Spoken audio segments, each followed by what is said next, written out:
Proyek Wush adalah manifestasi sempurna dari kebelet ukir legasi, obsesi meninggalkan warisan monumental yang mengalahkan kebijaksanaan. Ini bukan sekedar kebijakan keliru, melainkan cerminan prioritas pembangunan yang terperangkap dalam glamor kecepatan ketimbang kebutuhan real masyarakat. Wush menjadi simbol proyek bergengsi yang mengutamakan citra daripada dampak, prestis daripada solusi nyata. Tarif yang tidak terjangkau mayoritas rakyat yang ironisnya menjamin utang proyek ini membuktikan orientasi pada prestis, bukan transportasi massal yang merakyat. Ini seperti membangun rumah sakit mewah di desa miskin, lalu mengklaim telah meningkatkan akses kesehatan.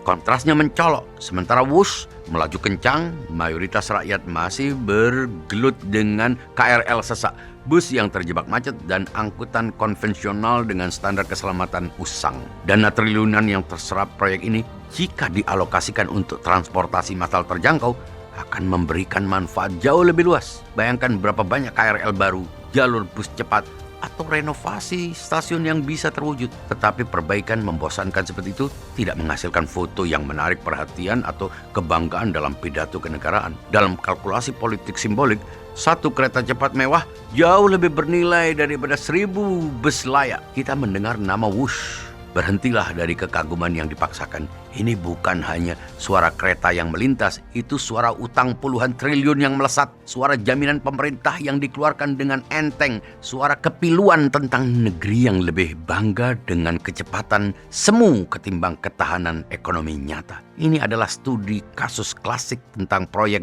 Gajah Putih, proyek bergengsi yang lebih banyak memakan anggaran daripada memberikan manfaat yang sepadan. Wush adalah pengingat pahit dalam pembangunan yang melesat cepat bukan selalu yang bijak, terutama ketika dibiayai utang yang ditanggung generasi belum lahir.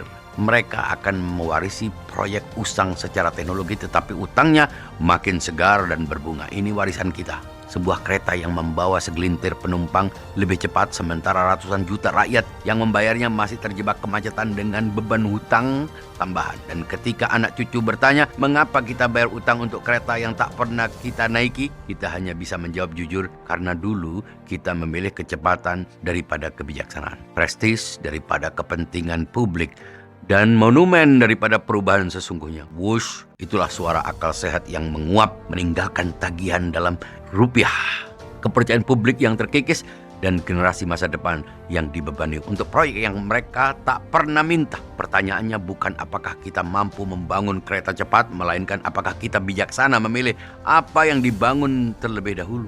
Jawaban sejarah tampaknya akan mencatat kita memilih yang berkilau, bukan yang bermanfaat. Refresh your mind. Berikan komentar Anda, itu akan membuat konten ini lebih bermakna.